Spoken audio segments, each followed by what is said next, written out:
Hello everyone, कैसे हो आप सब। स्वागत है आपका नई वीडियो में। आज का टॉपिक है प्रॉप्स। प्रॉप्स पढ़ने से पहले मैं क्या करती हूँ, एक बार इसको एडजस्ट कर लेती हूँ स्क्रीन को। देखो, प्रॉप्स का क्या मतलब होता है, मैं यहाँ पे आपको कुछ चीज़ें बताती हूँ। Unidirectional data flow. अब यूनी डायरेक्शनल डेटा फ्लो का क्या मतलब है। वन डायरेक्शन मतलब कि एक ही डायरेक्शन में डेटा फ्लो होगा, जो कि होगा पेरेंट्स से चाइल्ड तक। डेटा फ्लो का क्या मतलब है, जैसे कि सपोज करो एक कंपोनेंट है। हमने कंपोनेंट के बारे में लास्ट वीडियो में पढ़ा था, तो अगर आपने वो वीडियो नहीं देखा है तो पहले उस वीडियो को देख लीजिए, क्योंकि अब गोइंग फॉरवर्ड मैं कंपोनेंट्स ही बोलने वाली हूँ। और जैसे जैसे हम टेक्निकल टर्म्स सीखते जाएंगे वैसे वैसे हम उन्हीं टर्म्स को यूज़ करेंगे। तो इसलिए बेटर है कि आप स्टेप बाय स्टेप वीडियोस को फॉलो कीजिए, मतलब प्लेलिस्ट को देखिए। ठीक है, तो डेटा फ्लो का क्या मतलब है। डेटा फ्लो का मतलब है कि जब भी हम एक कंपोनेंट से दूसरे कंपोनेंट को डेटा पास कर रहे हैं, मतलब डेटा को फ्लो करवा रहे हैं, तो उस केस में अगर हम प्रॉप्स के थ्रू डेटा फ्लो करवा रहे हैं तो हमें यूनिडायरेक्शनल डेटा फ्लो फॉलो करना पड़ेगा। ठीक है, अब पेरेंट टू चाइल्ड का क्या मतलब है। सपोज करो आपने एक कंपोनेंट बनाया, वन कंपोनेंट, जिसके अंदर सब कुछ है। ठीक है, जिसके अंदर सब कुछ है, जैसे कि वो कंपोनेंट रीयूजेबल बनाया आपने, रीयूजेबल। ठीक है, तो इसका क्या मतलब होगा कि अब एज अ प्रॉप आप कितनी भी स्क्रीन्स को, यानी कि कितने भी कंपोनेंट को डेटा पास कर सकते हो। ठीक है, पेरेंट टू चाइल्ड। अब इसको समझते हैं ऐप के नज़रिए से। मैं पहले क्या करती हूँ, RNFE लिख के अपना स्निपेट इंपोर्ट कर लेती हूँ, इसको सेव करते हैं।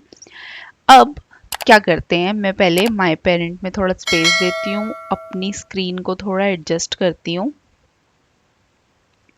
ठीक है, अब क्या करते हैं, एक पहले हमने ये कंपोनेंट बना लिया माय पेरेंट। अब मैं एक और कंपोनेंट बनाती हूँ यहाँ पर, माय चाइल्ड। फीचर के अंदर जाके न्यू फाइल के अंदर मैं बनाती हूँ माय चाइल्ड डॉट tsx। ठीक है, यहाँ पर भी हम सेम करने वाले हैं, RNFE से अपना कंपोनेंट इंपोर्ट करने वाले हैं। इसको बंद कर देते हैं। अब जैसे सपोज करो आप माय पेरेंट से कुछ चीज़ें भेजना चाहते हो माय चाइल्ड के पास, या किसी भी एक कंपोनेंट के पास, तो आपको क्या करना पड़ेगा, पहले उस कंपोनेंट को इंक्लूड करना पड़ेगा पेरेंट के अंदर। ठीक है, अब हमने इंक्लूड तो कर लिया है यहाँ पर, लेकिन हमें कुछ डेटा भेजना है। अभी के लिए सपोज करो मैंने यहाँ पर लिखा कॉन्स्ट, मैंने यहाँ लिख दिया कार नेम, और यहाँ मैंने लिख दिया सपोज होंडा। ठीक है, अब मैं क्या करना चाहती हूँ कि कार नेम मैंने एक जगह लिख दिया है, तो मैं क्या करूँगी, यहाँ लिखूंगी कार नेम, और उसके अंदर क्या करूँगी, यहाँ से कार नेम वाला जो अपना वेरिएबल था उसको पास कर दूंगी। ठीक है, अब ये मुझे एरर क्यों दिखा रहा है अभी मैं बताती हूँ आपको। आपने कार नेम पास तो कर दिया माय चाइल्ड को, लेकिन माय चाइल्ड में उसे गेट भी करना पड़ेगा। तो गेट करने का क्या तरीका है, या तो आप यहाँ डायरेक्टली लिख दो प्रॉप्स, लेकिन ये सही तरीका नहीं है। सही तरीका ये है कि आप यहाँ पे डीस्ट्रक्चर करो कि आप क्या ला रहे हो पेरेंट कंपोनेंट से। मैं लेके आ रही हूँ यहाँ से कार नेम। ठीक है, अब कार नेम को मैं डिस्प्ले कहाँ कराना चाहती हूँ, मैं चाहती हूँ माय चाइल्ड के नीचे एक टेक्स्ट हो, जिसके अंदर जो कार नेम मैंने प्रॉप लाया है वहां से उसको मैं डिस्प्ले कराऊं। तो मैं यहाँ लिखूंगी कार नेम। ठीक है, लेकिन अभी भी मुझे एरर क्यों मिल रहा है, क्योंकि मैं टाइप स्क्रिप्ट यूज कर रही हूँ। तो टाइप स्क्रिप्ट में क्या होता है, बहुत ही अच्छा बेनिफिट है टाइप स्क्रिप्ट का, कि आप यहाँ पर टाइप सेफ्टी यानी टाइप चेक कर सकते हो कि जो मेरे पास प्रॉप आ रहा है वो किस टाइप का है। उसके लिए हमें क्या करना पड़ता है, मैंने यहाँ लिखा इंटरफेस आई, इंटरफेस का आई, और जो भी मेरे कंपोनेंट का नाम होता है वो हम यहाँ ले लेते हैं, और साथ में लिख देते हैं यहाँ पे प्रॉप्स। अब प्रॉप्स जो आ रहे हैं मेरे पास आ रहा है कार नेम, और मैंने उसको बता दिया कि वो स्ट्रिंग टाइप का होगा। अब देखना, मैं आपको एक चीज बताती हूँ, यहाँ पे पहले मुझे उसको पास भी करना पड़ेगा। यहाँ मुझे लिखना पड़ेगा रिएक्ट डॉट FC और मुझे यहाँ वो प्रॉप पास भी करना पड़ेगा। यहाँ पर मैंने पास कर दिया प्रॉप। अब देखो एरर तो चला गया। सपोज करो पेरेंट से मैं होंडा की जगह, मतलब ये मेरे पास होंडा था, मैं इसकी जगह 23 भेजूंगी ना, तो मुझे यहाँ एरर मिलेगा।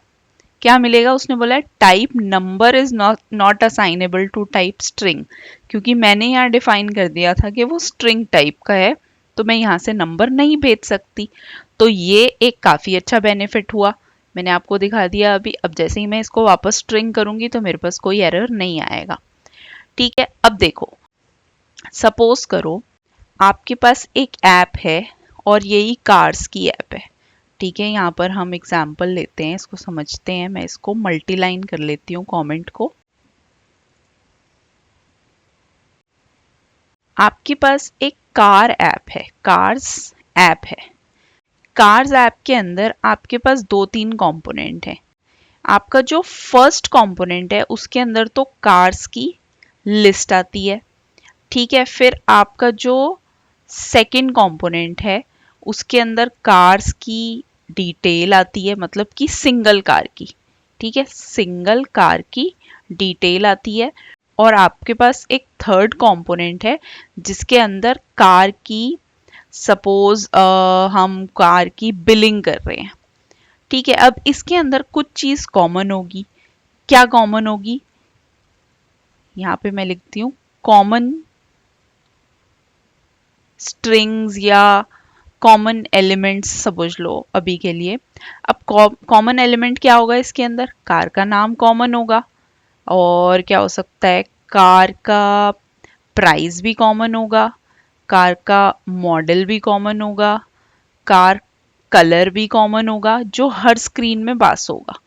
ठीक है, क्योंकि अगर हम कार लिस्ट की बात कर रहे हैं तो उसके अंदर मैं कार के सारे नाम दिखाऊंगी। फिर अगर मैं सिंगल कार की डिटेल, मतलब मैंने एक कार मुझे पसंद आई, मैंने उस पर क्लिक किया, अब मैं क्लिक करके उस पर गई तो मेरे को उसके अंदर कार का नेम भी दिख रहा है, मुझे कार का प्राइस भी दिख रहा है, मॉडल भी दिख रहा है, कलर भी दिख रहा है, सब कुछ दिख रहा है। ठीक है, तो इस तरीके से क्या होगा कि मेरा जो ये पेरेंट कंपोनेंट है ये सब चीज़ें होल्ड करेगा। सपोज एपीआई से कार का डेटा आ रहा है तो उसके अंदर एपीआई से कार के डेटा में ये सब कुछ आ रहा है, तो अब मेरा पेरेंट कंपोनेंट जो है उसको होल्ड करेगा।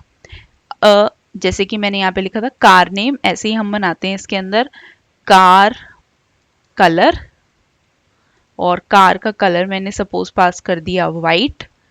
ठीक है, और मैंने यहाँ पे ले लिया कॉन्स्ट कार मॉडल, और मैंने उसको कर दिया सपोज 2024। ठीक है, और यहाँ मैंने कर दिया कार कॉन्स्ट कार प्राइस। ठीक है, अब रैंडमली हम कार का प्राइस कुछ भी दे देते हैं। ठीक है, अब मैंने ये प्राइस दे दिया। अब क्या हुआ कि ये तो मेरा पेरेंट कंपोनेंट था जिसके पास सारा डेटा था, लेकिन मैं चाइल्ड कंपोनेंट के अंदर जो डेटा चाहूँ वो पास कर सकती हूँ। मैं चाहती हूँ कि जो मेरी कार की लिस्ट है ना उसके पास तो हर कार का नाम जाए सिर्फ, या हर कार की सारी चीज़ें जाए। ठीक है, तो मैं मान लो मेरी माई चाइल्ड वाली जो कंपोनेंट है वो कार लिस्ट है, उसके अंदर सब कुछ जाए, तो मैं एक से ज़्यादा प्रॉप कैसे पास करूँगी? मैं यहाँ पर लिखूँगी कार कलर जो कि हमने ये बनाया था। कार कलर के अंदर, या मैं रैंडमली लिख, अगर मैं चाहूँ तो मैं ऐसे भी लिख सकती हूँ कलर, और उसके अंदर मैं पास कर देती हूँ कार कलर। ठीक है, और मैं चाहती हूँ उसमें मैं चाहती हूँ उसमें मॉडल भी जाए, तो मैं यहाँ लिख रही हूँ कार मॉडल। ठीक है, और मैं चाहती हूँ यहाँ पर जाए प्राइस, और यहाँ मैं लिख रही हूँ कार प्राइस। ठीक है, अब क्या होगा, यहाँ से मैं ये सब चीज़ें भेज रही हूँ, मुझे उस जगह पे यहाँ पे इसको रिसीव भी करना पड़ेगा इन प्रॉप्स को। तो यहाँ मैंने कलर रिसीव किया, प्राइस रिसीव किया, और क्या था, मॉडल रिसीव किया। यहाँ पे मुझे इन सब चीज़ों को बताना पड़ेगा कि क्या क्या टाइप की होंगी। कार कलर जो है वो होगा स्ट्रिंग टाइप का। ठीक है, प्राइस जो होगा वो होगा नंबर टाइप का, और मॉडल जो है वो होगा फिर से नंबर टाइप का। अब मैं क्या करूँगी, इन सब के नीचे मैं उसको डिस्प्ले करा दूंगी। तो यहाँ मैंने लिख दिया कलर, यहाँ मैंने लिख दिया प्राइस, और यहाँ मैंने लिख दिया मॉडल। ठीक है, अब जैसे मैंने कार लिस्ट वाली स्क्रीन को तो सब कुछ भेज दिया, यानी कि मेरा जो माई चाइल्ड जिसके अंदर कार लिस्ट थी उसको तो मैंने सब कुछ भेज दिया। यहाँ जा रही है कार लिस्ट, इसको कमेंट कर लेते हैं। ठीक है, कार लिस्ट को तो मैंने सब कुछ भेज दिया। अब मैं एक और कंपोनेंट बनाती हूँ, एक और चाइल्ड कंपोनेंट बनाती हूँ। यहाँ पर मैंने क्या किया, फीचर में जाने के बाद एक और कंपोनेंट बनाया, यहाँ लिखा उसका नाम my car details dot tsx। ठीक है, इसको बंद करते हैं वापस। यहाँ RNFE डाल के फिर दोबारा से अपना कंपोनेंट इंपोर्ट करते हैं और यहाँ पे मैं क्या करूँगी, मैं बुलाऊंगी माई कार डिटेल्स वाली स्क्रीन को। और मैं यहाँ पर सब चीज़ नहीं भेजना चाहती, मैं यहाँ से भेजना चाहती हूँ कार का नाम। तो मैंने car name as it is ये पास कर दिया, ये वाला प्रॉप पास कर दिया मैंने। उसके बाद मैं भेजना चाहती हूँ इसको कार का प्राइस, तो मैंने ये पास कर दिया उसको। अब मुझे माई कार डिटेल के अंदर एज इट इज एक इंटरफेस बनाना पड़ेगा। उस इंटरफेस के अंदर मुझे ये सब डिटेल्स रिसीव करनी पड़ेंगी और मैं वहां से क्या क्या भेज रही हूँ, कार नेम भेज रही हूँ और प्राइस भेज रही हूँ। तो यहाँ पर ये सब चीज़ें हटा देते हैं और क्या करते हैं, इसको कॉपी करते हैं, यहाँ पर react.fc, यहाँ पे प्रॉप पास करते हैं और ये जो प्रॉप्स हैं हम यहाँ पर रिसीव करते हैं। तो कार नेम कॉमा प्राइस, इसको रिसीव कर लिया। अब टेक्स्ट की जगह पे मैं दिखा रही हूँ यहाँ पर कार नेम और एक और यहाँ पर मैं दिखा रही हूँ प्राइस। ठीक है, तो अब आपने देखा कि मेरे पेरेंट कंपोनेंट से मैं कितने भी कंपोनेंट्स को नेस्ट करके उनके अंदर प्रॉप्स भेज सकती हूँ। तो आई होप आपको ये समझ में आया होगा कि मैंने कैसे पेरेंट टू चाइल्ड कम्युनिकेट किया है इसके अंदर।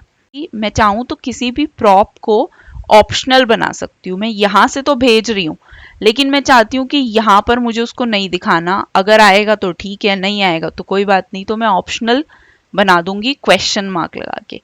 अब सपोज मैं यहाँ पर प्राइस नहीं लेती और प्राइस नहीं शो करती, तब भी प्रॉब्लम नहीं आएगी। या यहाँ पे मान लो मैं प्राइस शो करती हूँ लेकिन मैं उसको यहाँ यूज नहीं कर रही, तब भी प्रॉब्लम नहीं आएगी, क्योंकि मैंने यहाँ पर ऑप्शनल बना दिया है अपने प्राइस प्रॉप को। अब क्या करते हैं, एक बार ऐप को रन करके देख लेते हैं। मैंने पहले से ही ऐप रन करके रखी है। ओके, ठीक है, अब क्या हो रहा है, ये सब चीज़ें यहाँ दिख तो रही हैं लेकिन मुझे एक बार क्या करना पड़ेगा, जो मेरा पेरेंट था इसको मुझे यहाँ पे एक बार सेफ एरिया व्यू देना पड़ेगा। सेफ एरिया व्यू, और सेफ एरिया व्यू को जो है मैं यहाँ से इंसर्ट कर लेती हूँ। अब ये सेफ एरिया व्यू में आ गया और क्योंकि माय चाइल्ड में हम इन सब चीज़ों को रिसीव कर रहे हैं तो हम यहाँ पर इसकी स्टाइलिंग दे सकते हैं। स्टाइलिंग के लिए नेक्स्ट वीडियो जो है वो स्टाइलिंग पर बेस्ड है, तो अभी के लिए मैं यहाँ पर फटाफट से स्टाइल दे देती हूँ और आपको फिर अच्छे से समझाऊंगी मैं इसको नेक्स्ट वीडियो में। जैसे मैंने यहाँ कलर दे दिया, तो ये देखो, क्योंकि मैंने माय पेरेंट में क्या किया था, दोनों को इंक्लूड किया था, तो यहाँ पर मेरे पास दोनों आ रहे हैं 2 बार। ठीक है, अभी क्या करते हैं, माय चाइल्ड में जो टेक्स्ट हैं उसको स्टाइल करते हैं और फटाफट से यहाँ फॉन्ट साइज दे देते हैं, सपोज 20।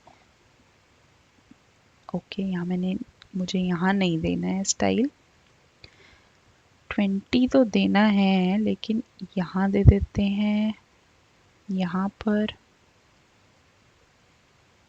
एक एक करके यहाँ पर सब जगह दे दिया और माय चाइल्ड को कर देते हैं टेक्स्ट अलाइन सेंटर। ठीक है, और क्या करते हैं एक बैकग्राउंड भी दे देते हैं जिससे कि आपको डिफरेंस पता चल जाए कि ये कौन से वाला कंपोनेंट है। इसका बैकग्राउंड में दे देती हूँ सपोज लाइट ग्रे। ठीक है, ये माय चाइल्ड कंपोनेंट है और जो माय डिटेल वाला था इसका स्टाइल दे देते हैं और यहाँ बैकग्राउंड कलर दे देते हैं सपोज ग्रे और इसका कलर दे देते हैं वाइट। वाइट पे नहीं, एक्चुअली ब्लैक दे देते हैं, ज़्यादा अच्छे से नज़र आएगा। ठीक है, वाइट ही दे देते हैं और यहाँ पर क्या करते हैं पैडिंग, सॉरी यहाँ पर दे देते हैं थोड़ी सी पैडिंग और सपोज पैडिंग दे देती हूँ मैं 20। तो अभी अच्छे से नज़र आ रहा है और इसमें मैंने एक टाइटल हटा दिया था तो मैं उसको बोल देती हूँ माय कार डिटेल्स कंपोनेंट। ठीक है, तो आई होप आपको समझ में आया होगा कि किस तरीके से मैंने प्रॉप्स को पास किया है एक डायरेक्शन से दूसरे डायरेक्शन में। तो इन केस आपको कोई क्वेरी है, अभी भी नहीं समझ में आया है, तो आप कमेंट कीजिए और मैं कोशिश करूंगी कि उसको आने वाली वीडियोस में कवर कर पाऊँ। और अगर आपको वीडियोस अच्छी लग रही हैं तो आपको पता है आपको वीडियोस को लाइक करना है, चैनल को सब्सक्राइब करना है और जिन भी लोगों को कन्फ्यूजन है उनके साथ वीडियोस को शेयर करना है।